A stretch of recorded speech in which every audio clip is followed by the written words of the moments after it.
Muy buenas tardes. Un gusto coincidir con ustedes en este recinto. Mi nombre es Eugenio Medina y el día de hoy estaré compartiendo algunas reflexiones sobre la ansiedad.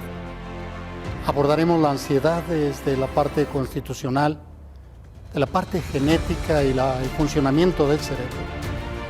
La abordaremos también desde la relación del bebé con el cuidador primario y la ansiedad que resulta de situaciones traumáticas que se viven en la vida diaria. La ansiedad, un problema del siglo XXI que causa tanto sufrimiento a las personas y que es necesario revisar a profundidad. Sean todos ustedes bienvenidos. Más que hablar de la ansiedad, me parece importante pensar algo más complejo: las ansiedades. Porque finalmente la ansiedad no es unívoca. La ansiedad no tiene una sola forma de manifestación. Tenemos la presencia de manifestaciones múltiples de la ansiedad. De ahí que podamos hablar de ansiedades más que de ansiedad. Como decía Edgar Morin, la complejidad del ser humano es muy vasta y la complejidad de la ansiedad lo es aún mucho más. Trataré de centrarme en tres elementos fundamentales al momento de abordar la ansiedad. Primero, la etiología de la ansiedad, o diría yo, las diferentes fuentes que dan paso a la ansiedad. Por otro lado, hablaremos de las diferentes manifestaciones de la ansiedad, que tampoco son unívocas.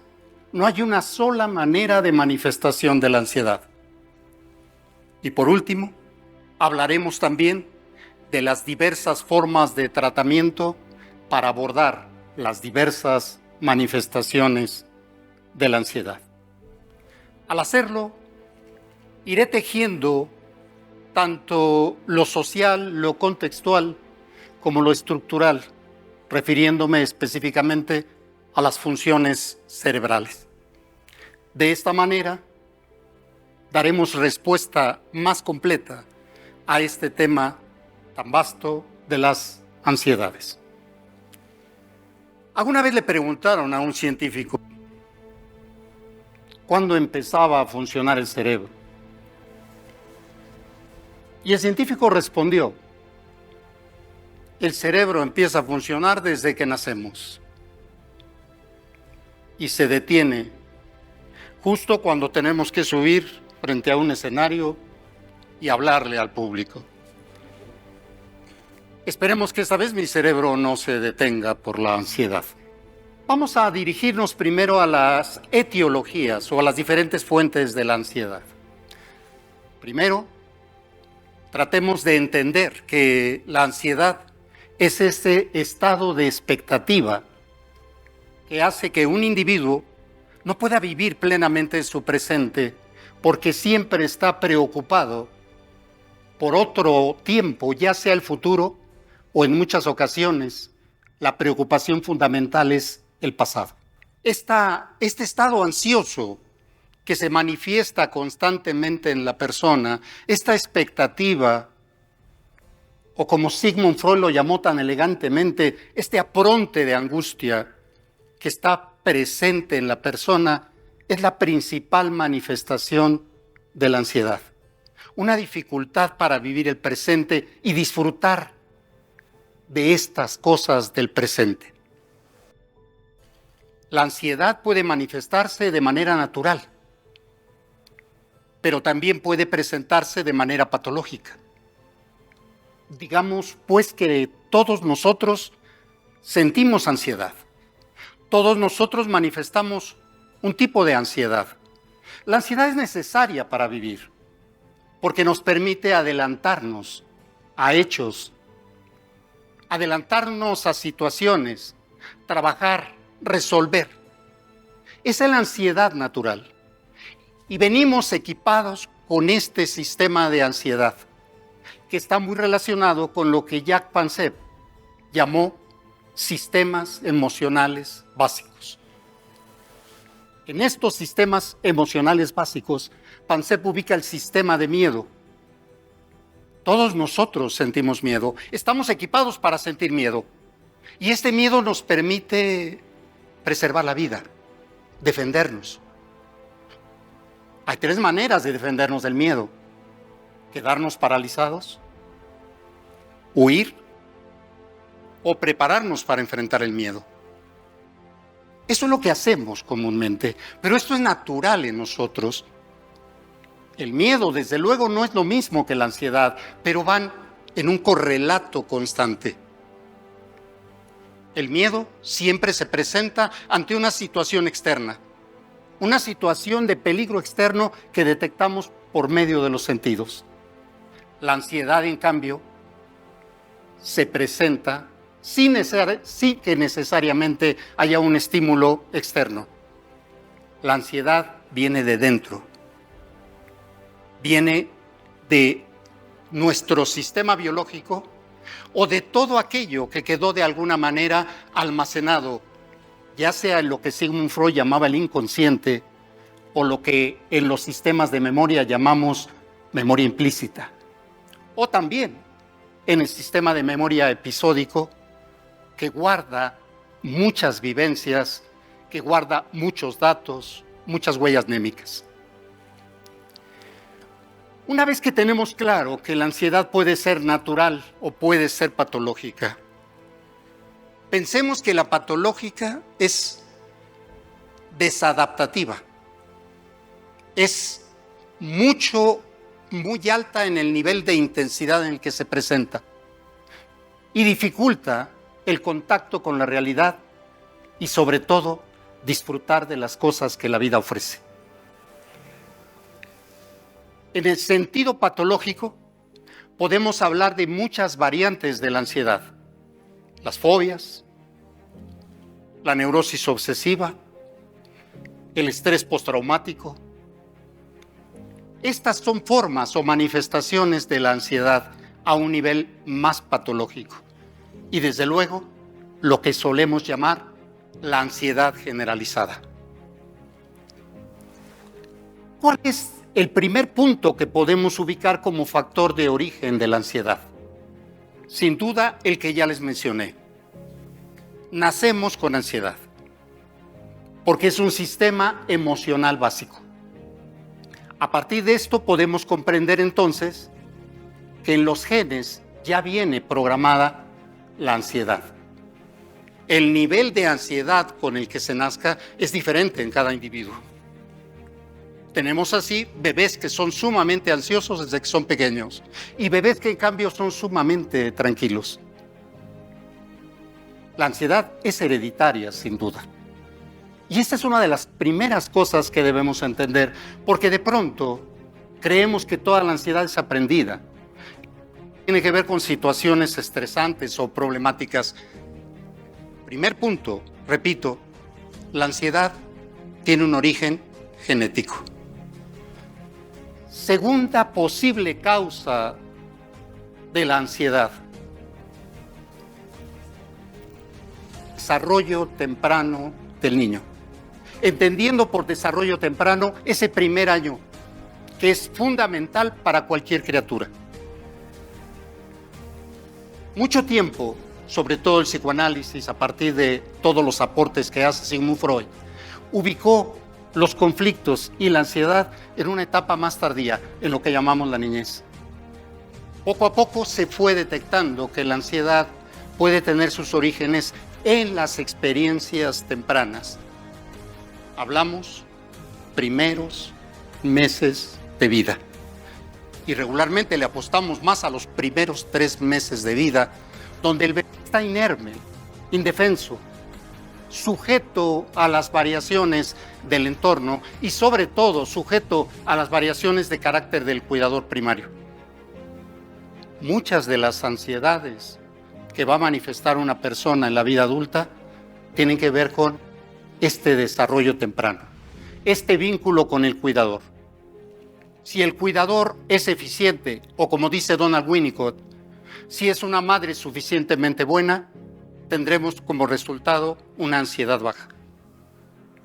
Desde luego, si el cuidador no es suficientemente bueno, es muy probable que tengamos un exceso de ansiedad en ese niño al crecer.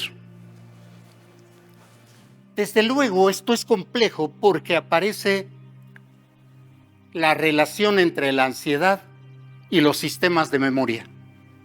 La ansiedad que el bebé vive en esos primeros meses de vida no es una ansiedad que se pueda simbolizar. No es una ansiedad que se pueda llevar al campo de la palabra. Es una ansiedad que queda en lo corporal, en lo somático.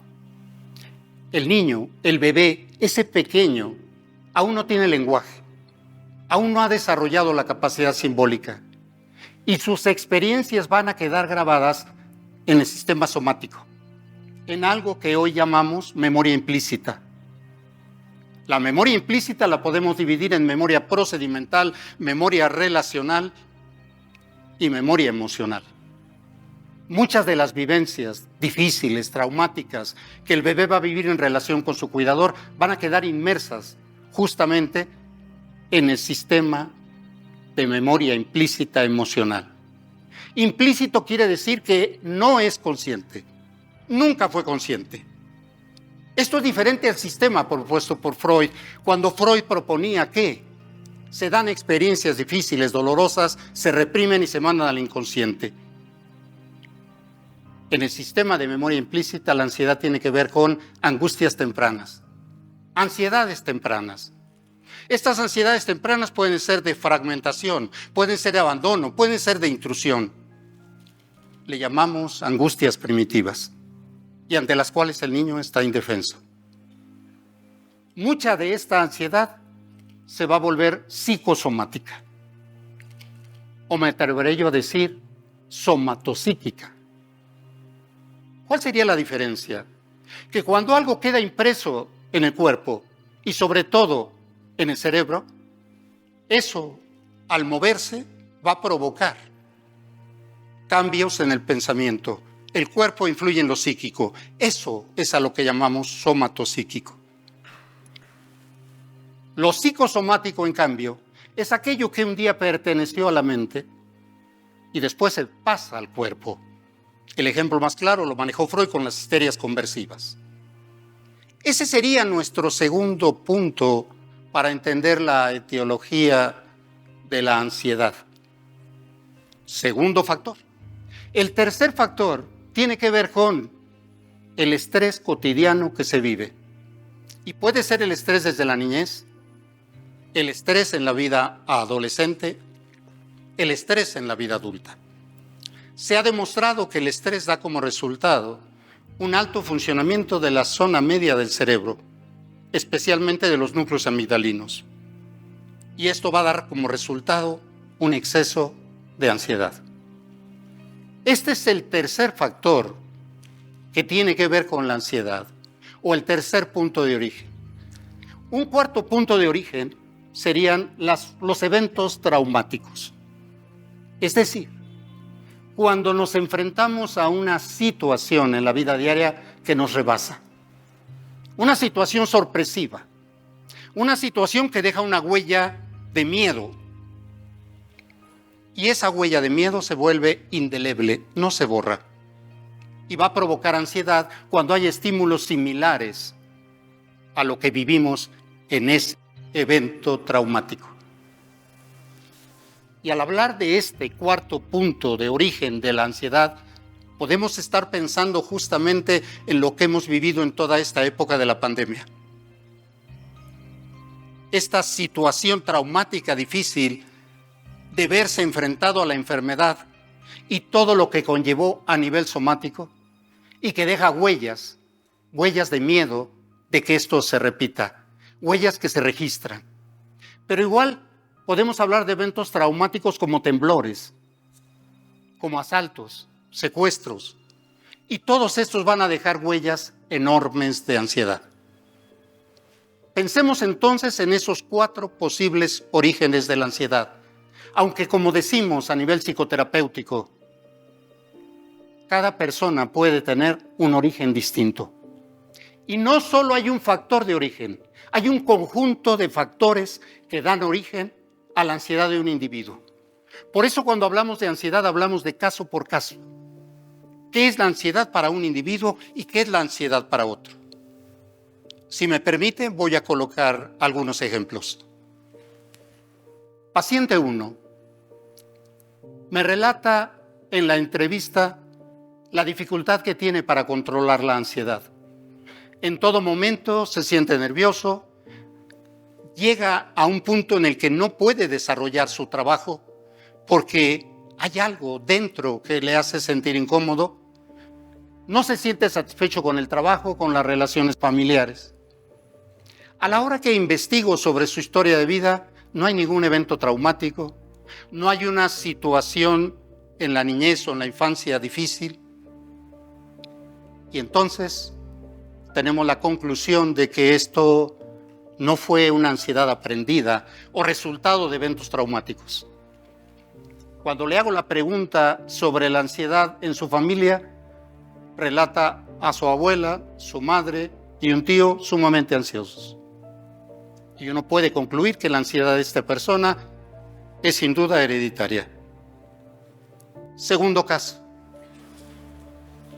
Una paciente que desde que llega y se sienta para iniciar su entrevista, mueve las manos excesivamente, mueve los pies, se enrosca el cabello, de pronto se muerde los dedos y en todo momento está manifestando estos movimientos corporales sin objetivo claro, sin sentido. Cuando trabajamos sobre su historia de vida, nos encontramos con que la madre es sumamente ansiosa, demandante, una madre que se preocupaba en exceso por cada detalle y se sigue preocupando excesivamente, digámoslo de una vez, una madre sumamente obsesiva. Y entonces tenemos una paciente con un factor etiológico diferente. Paciente número 3. Motivo de consulta, se siente excesivamente ansioso o nervioso, como él le llama, sobre todo cuando empieza a hacer mucho frío. El frío le trae sentimientos de ansiedad, de nerviosismo, empieza a sentir que algo va a pasar y no lo puede controlar. Se le dificulta el trabajo, se le dificultan las relaciones con los demás. En el momento en que hacemos la historia, nos encontramos con que en la pandemia él contrajo el COVID, tuvo fiebres muy altas, sentía que el frío no paraba, no lo podía controlar y ahora, en cuanto empieza a hacer frío, se vuelve a sentir muy similar al momento en que vivió esta terrible situación de la enfermedad. Con estos ejemplos espero haber ilustrado cómo encontramos diferentes factores etiológicos al momento de pensar la ansiedad. Ahora, si empezamos a pensar la ansiedad desde el punto de vista cerebral, nos encontramos con que hay una parte del cerebro que se encarga justamente de las emociones y entre ellas del miedo. Por tanto, del registro de la ansiedad. Estamos hablando de lo que en mucho tiempo, a partir de los estudios de Paul MacLean, llamamos el cerebro triuno. MacLean hizo una propuesta. El cerebro tiene 3 partes. Una parte básica, a la que se llamó reptilínea, una parte medial, a la que se le llamó sistema límbico, y una parte superior, a la que le llamó corteza cerebral. La ansiedad inicia justamente en la parte más baja, en eso que él llamó sistema reptilíneo y que hoy conocemos como tallo cerebral. El tallo cerebral es el encargado de percibir todas las sensaciones a través del sistema somático. De ahí pasan al sistema límbico y el sistema límbico puede hacerlas llegar a la corteza frontal o puede no hacerlas llegar. Pensemos, para que sea más fácil esto, pensemos el cerebro de MacLean como un edificio de 3 pisos, como una oficina que funciona, como una empresa. En el piso inferior están los que reciben documentos, los que se encargan de recibir todo lo que hay que trabajar. En la parte media se encargan de acomodar todo ese papeleo para pasarlo a la parte superior, que es la que se va a encargar de la toma de decisiones, es decir, los ejecutivos. Cuando llega una emoción, tiene que ser tramitada en el sistema de la corteza cerebral. Cuando no logra tramitarse, se queda como nivel de emoción, como ansiedad. Y se manifiesta entonces, a veces, de forma muy patológica. Cuando la ansiedad puede ser controlada por la parte ejecutiva, la parte superior, entonces la ansiedad es funcional, es adaptativa y permite al individuo tener buenas relaciones y disfrutar de su entorno. En el sistema límbico encontramos unos núcleos que llamamos núcleos amigdalinos. Joseph Ledoux se encargó en su estudio sobre el cerebro de desarrollar la idea de que toda la ansiedad pasa por el sistema amigdalino, que es el encargado del condicionamiento del miedo. Una vez que estamos expuestos a una situación de miedo, el miedo no se va nunca. Se vuelve algo interno, por lo tanto, se vuelve ansiedad. En un primer momento fue una respuesta ante un peligro externo. Quedó grabada en la amígdala, en los núcleos amigdalinos, y a partir de ahí se detecta el miedo, pero internamente. El peligro ya no es externo, el peligro ahora es interno. Esto que de tan buena manera le llamó Freud la angustia señal. Algo que viene de dentro, se detecta un peligro, pero curiosamente, la persona que sufre ansiedad no sabe qué es ese peligro. La amígdala tampoco lo sabe, porque desafortunadamente no tiene sabiduría, por lo menos no sabiduría simbólica, pero sí una sabiduría corporal. Los núcleos amigdalinos detectan de inmediato cuando hay un peligro y se activan. Lo bueno y al mismo tiempo lo malo del sistema amigdalino es que no olvida nunca una situación, una experiencia difícil. A eso se debe que la ansiedad es tan difícil de trabajar. Todo lo que pasa por los núcleos amigdalinos queda grabado y no se olvida nunca. Solo que las respuestas de ansiedad o de miedo se dan a nivel somático.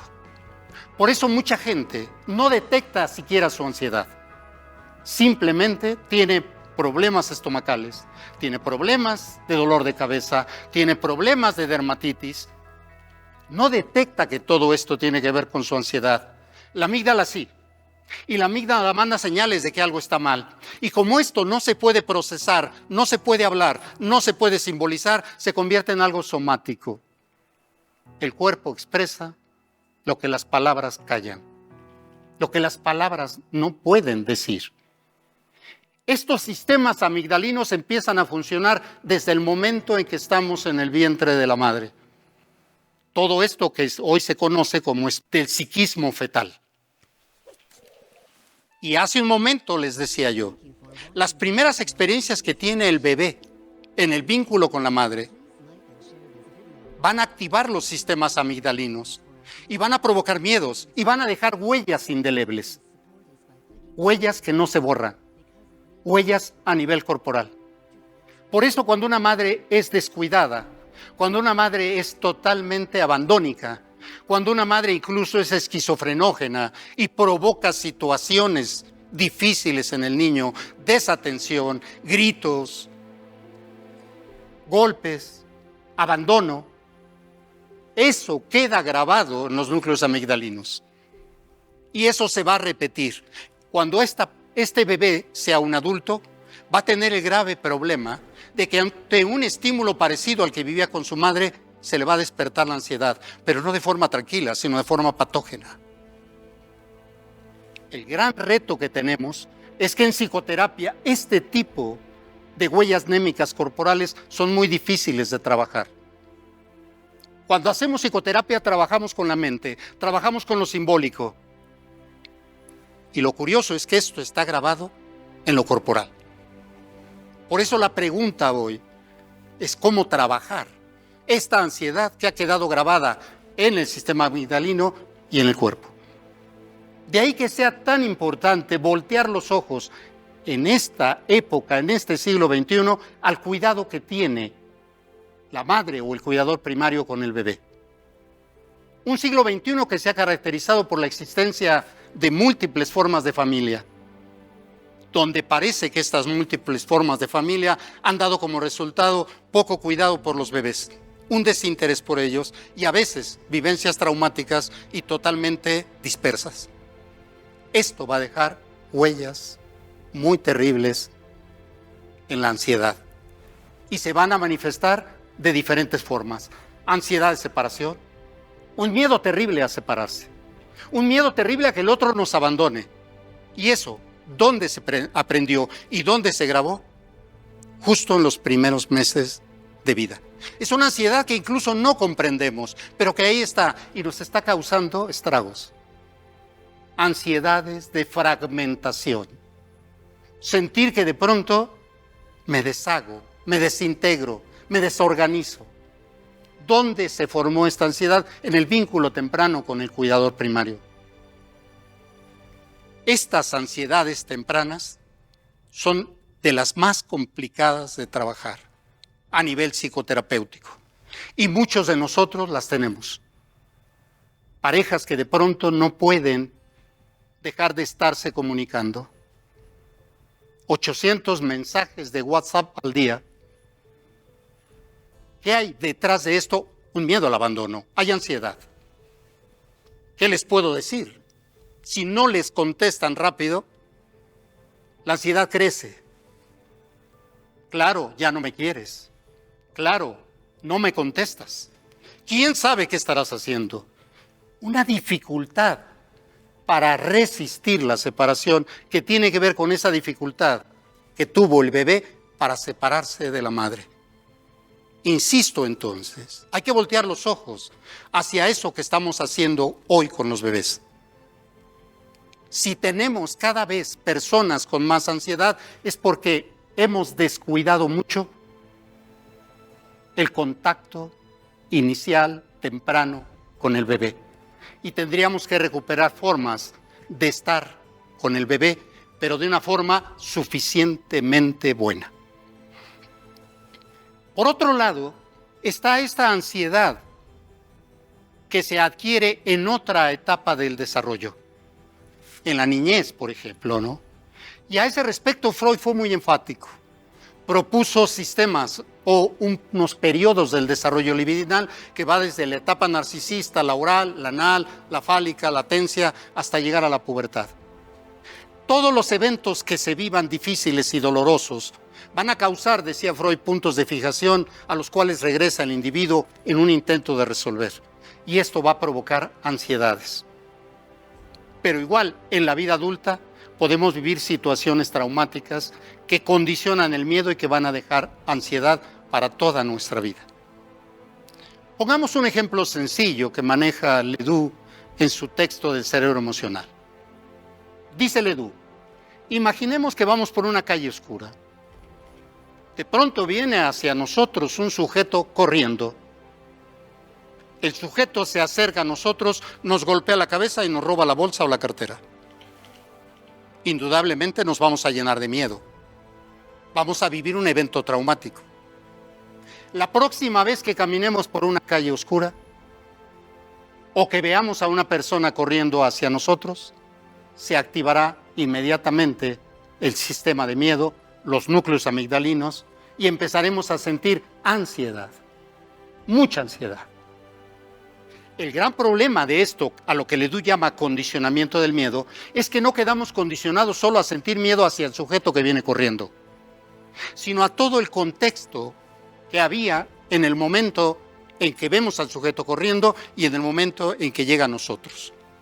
De tal manera que todos los elementos que hayan en ese evento, desde la calle oscura, el sujeto corriendo, lo que yo pensaba en ese momento o lo que había en el entorno, después van a ser elementos que nos provocan la ansiedad. Por eso la ansiedad es imperceptible Y por eso le llamamos ansiedad difusa o generalizada, porque no entendemos de dónde viene, pero el sistema amigdalino sí sabe de dónde. Detecta inmediatamente una señal de peligro de algo que ya vivió y que no va a olvidar. Puede ser que el miedo no quede grabado a la persona que venía corriendo. Puede ser que quede a las calles oscuras y puede ser que si no se atiende desarrolle incluso una fobia. O puede dar paso a lo que llamamos un estrés postraumático. Más grave aún, puede dar paso a que más adelante, de manera totalmente inoportuna e inesperada, tengamos un ataque de pánico. Es decir, en algún momento que volvamos a estar en una calle oscura y sin motivo alguno, empezamos a sentir cómo el corazón palpita, cómo sentimos esa sensación de desmayo y la sensación de querer correr sin saber por qué ni para dónde. Sin control. Esto es lo grave, por decirlo así, con respecto a todo este origen de la ansiedad. Sus manifestaciones. Las manifestaciones también son muy variadas. Yo les ponía el ejemplo en los pacientes. Hay mucha gente que manifiesta la ansiedad en los movimientos. Las personas que no pueden estar, que se mueven, se rascan, se agitan, todo el tiempo necesitan estar moviéndose, todo el tiempo necesitan estar haciendo algo. Esto es una manera de manifestación de la ansiedad y es muy visible para nosotros. En cuanto vemos a una persona que se muerde las uñas, que se truena los dedos, que mueve los pies, como si tuviera un tic ahí nervioso extraño, estamos pensando que tiene ansiedad. Pero esa ansiedad es visible. La otra no tiene que ver con lo corporal, tiene que ver con lo mental. Pensamientos obsesivos, rumiantes, pensamientos que no se van. Lo triste del caso es que son pensamientos catastróficos siempre. Me decía una paciente que estaba inscrita para un evento deportivo, una carrera, un maratón. Es que siento que voy a fallar en el maratón. Es que siento que algo me va a pasar. Es que siento que no voy a poder terminar. Era una paciente que estaba yendo a terapia conmigo, que fue con el nutriólogo, que tenía un entrenador, que fue con el médico y sabía que estaba en perfectas condiciones, pero sentía que algo le iba a pasar en el maratón. Esta es otra forma de manifestarse la ansiedad. Pensamientos obsesivos y rumiantes que solo se calman cuando hacemos algún acto ritualista. Persignarnos para evadir al demonio de la ansiedad. O hacer cualquier otro acto ritual que nos salve de sentir ese nerviosismo y esa dificultad para enfrentarnos a la vida.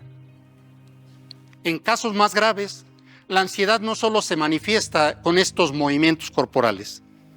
Les decía hace un momento, una dermatitis atópica es ansiedad.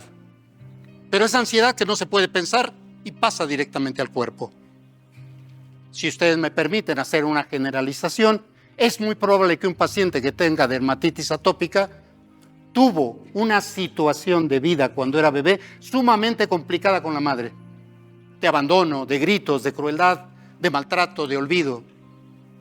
Y el bebé lo único que podía hacer a sus 2 meses de vida ante los maltratos, el abandono, la falta de cuidados, era llorar, llorar hasta enrojecerse. Y su cuerpecito parecía que iba a desarmarse y a morir. En la vida adulta, el cuerpo que se llena de dermatitis es como aquel cuerpo de bebé que enrojece. La ansiedad rebasa el pensamiento y entonces se va directamente al cuerpo. Muchas de las enfermedades que están relacionadas con la cabeza, el estómago, la piel, son efecto de ansiedad que se pasa directamente al cuerpo, que no se puede pensar. Esas son las manifestaciones de la ansiedad. Ya en casos más patógenos, estamos hablando de personas que todo el tiempo están disfuncionales, que todo el tiempo sienten celotipia, sienten paranoia, sienten que alguien les va a hacer daño y andan escondiéndose de toda aquella situación que les puede provocar alegría porque al mismo tiempo les puede desorganizar. Este es el otro factor tan interesante de la ansiedad y la otra manifestación. El DSM-5 hace una clasificación muy interesante de todo esto y da los indicadores precisos de esto que llamaríamos ansiedad generalizada, trastorno de ansiedad generalizada. Ante este panorama tan difícil, ¿qué es lo que podemos tener como alternativas? ¿Qué alternativas tenemos para solucionar la ansiedad? Primero, partir. Dijimos ya que la ansiedad es algo natural. Por lo tanto, habemos algunos de nosotros que tenemos personalidad ansiosa. ¿Qué quiero decir cuando hablo de personalidad ansiosa?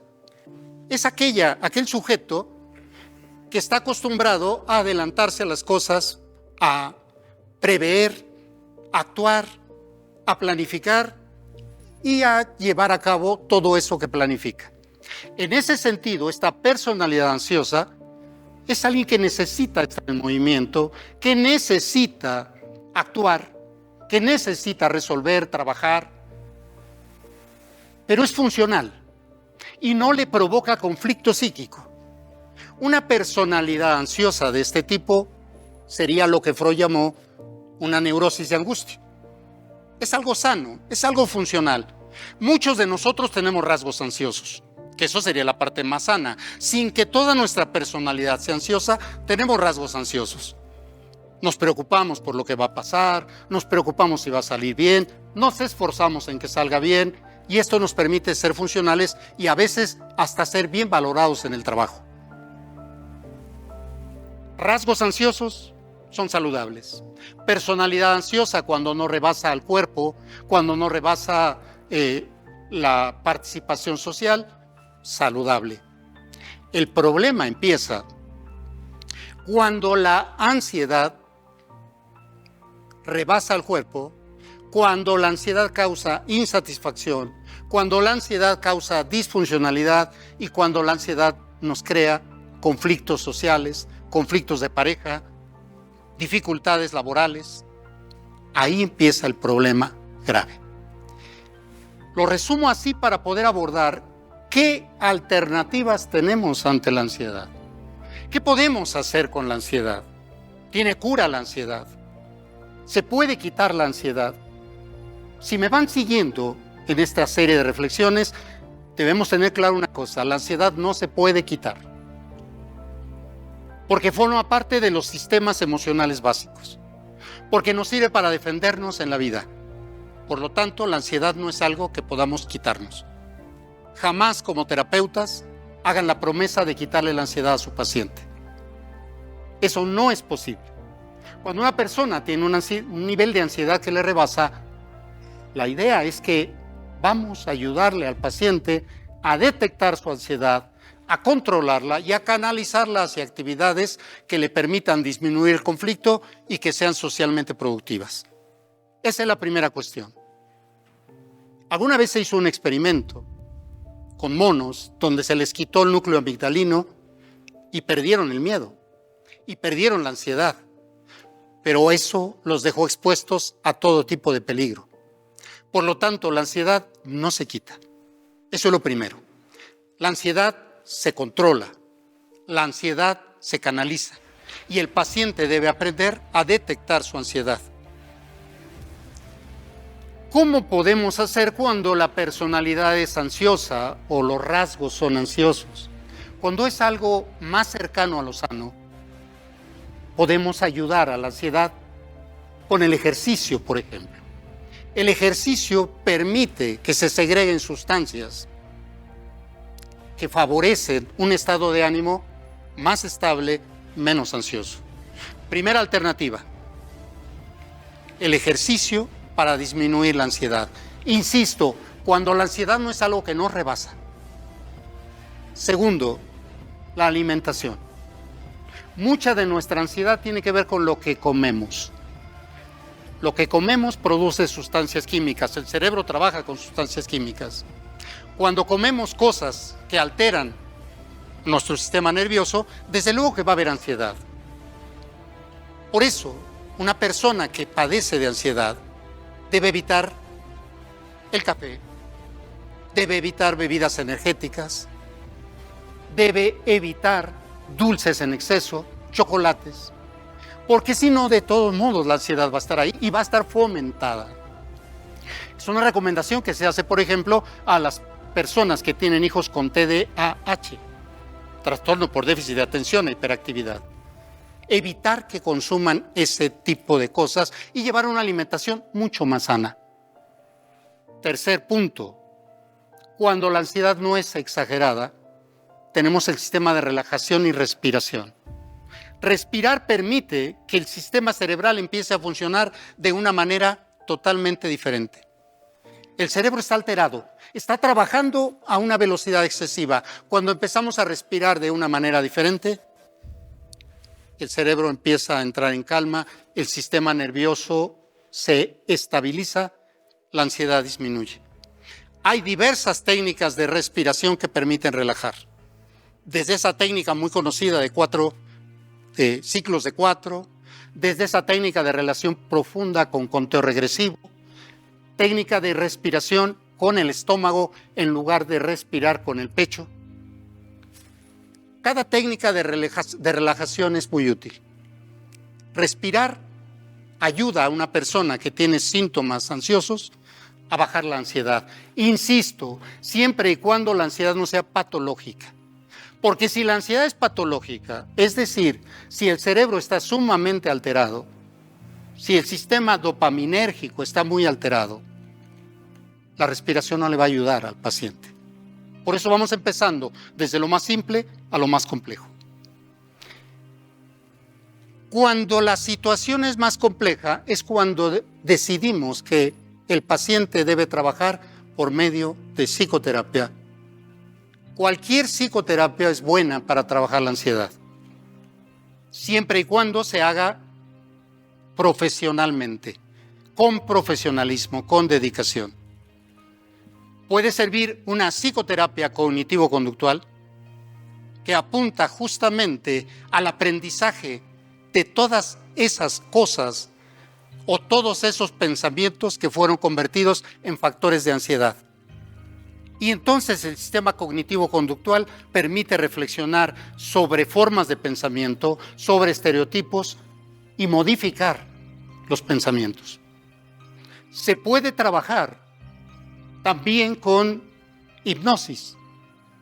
La hipnosis, que puede ir un poco más profundo y puede ir a lo somático, trabajar las partes más olvidadas de la persona, trabajar un poco más con el sistema límbico, con el sistema medial, se puede hacer por medio de la hipnosis. Insisto, siempre y cuando no sea algo sumamente patológico. Es decir, hay ansiedades a las que no se puede llegar por esta vía, ni por lo cognitivo-conductual, ni por medio de la hipnosis. Lo clásico para el trabajo de la ansiedad ha sido siempre el psicoanálisis, porque se pensó, así lo pensaba Freud, que había un conflicto interno que daba por resultado la ansiedad. Cuando se trabaja este conflicto interno, se va resolviendo el problema de la ansiedad. Se va disminuyendo, el sujeto aprende a manejar su ansiedad al hacer consciente eso inconsciente que la estaba provocando. De esta manera, tenemos varias formas de atacar la ansiedad. También tenemos la técnica EMDR. Es una forma de desensibilizar y reprogramar por medio del movimiento ocular. Esto hace grandes cambios a nivel cerebral en cuanto que lleva información del hemisferio izquierdo al hemisferio derecho y esto permite estabilizar el ánimo.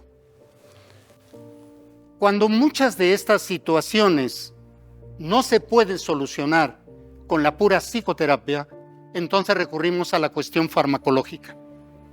Es más, yo me atrevo a decirles que toda ansiedad debe ser tratada por estas dos vías: lo terapéutico y lo farmacológico, sobre todo cuando la ansiedad es sumamente intensa. Hay ocasiones en que algunos terapeutas insisten en que todo está en la mente y que no necesitan trabajar con fármacos. Esto puede resultar un grave error que va a afectar terriblemente al paciente. Hay ansiedades que no pueden ser manejadas solo con la psicoterapia. Hay ansiedades que le pertenecen al cuerpo. De ahí que yo les hablaba de lo somatopsíquico. Cuando el cuerpo está disfuncionando, cuando hay una falla a nivel cerebral, no porque haya un deterioro, no porque haya una falla anatómica en el cerebro, sino porque hay una baja producción o una demasiada producción de un químico, entonces esto solo se regula a través de otro químico. Y por eso es tan importante que cuando tenemos un sujeto en terapia o cuando tenemos un familiar que lo vemos sumamente ansioso, lo recomendable es que se atienda terapéuticamente, pero al mismo tiempo que lleve una asistencia farmacológica. La mayor parte de los antidepresivos funcionan muy bien para disminuir la ansiedad, porque recuerden, la ansiedad siempre va acompañada de la depresión. No hay ansiedad sin depresión y no hay depresión sin ansiedad. Hay mucho éxito con la fluoxetina, hay mucho éxito con la sertralina y también se trabaja con benzodiazepinas. Se trabaja con clonazepam, lorazepam y se baja mucho la actividad cerebral. Insisto, cuando esto es patológico. Cuando son cuestiones disfuncionales de una personalidad depresiva que tiene la capacidad de simbolizar su ansiedad, no es necesario el fármaco. El fármaco es necesario cuando entramos en la cuestión patológica. Recordemos, no somos cerebro y mente por separado, como propuso hace mucho tiempo la filosofía platónica al dividir mente y cuerpo. Somos mente y cuerpo. Lo que le pase a la mente afecta al cuerpo, entendiendo por cuerpo el cerebro. Y lo que le pasa al cerebro afecta a la mente. De tal manera que cuando elijamos trabajar la ansiedad, tenemos que pensar que al estar trabajando con la mente vamos a hacer cambios a nivel cerebral y que a veces se necesita que los cambios se hagan a nivel cerebral por medio del fármaco para de esta manera lograr cambios a nivel mental. La ansiedad hoy en día se ha incrementado bastante y mucha de esta ansiedad tiene que ver con eventos traumáticos, como lo que vivimos durante la pandemia, con fuertes pérdidas, con la enfermedad quien la sufrió, y todo esto nos pone ante situaciones de ansiedad difíciles de controlar. Mucha gente presenta ansiedad en todo tipo de actividad que realiza. No puede permanecer demasiado tiempo en un lugar porque ya está pensando en lo que va a hacer después. Esto es parte de lo que vivimos día a día. La idea fundamental es que nosotros reflexionemos sobre la ansiedad, la aprendamos a detectar y entendamos que es un problema bastante fuerte a nivel de salud mental. Desde inicios del siglo se dijo que nuestro siglo era el siglo de la depresión y de la ansiedad, y la pandemia vino a incrementarlo. Espero que estas reflexiones nos ayuden a tener mucho más claro lo que está sucediendo con nosotros a nivel de ansiedad, nos permita detectar la ansiedad nuestra, la de nuestros familiares y tratarla de la manera más adecuada. Ese legado que tenemos para las generaciones del presente y del futuro, ayudarles a resolver esta fuerte problemática de la ansiedad. Muchas gracias por su presencia y espero que estas reflexiones les ayuden a tener una mejor vida. Muchas gracias por su atención y su asistencia.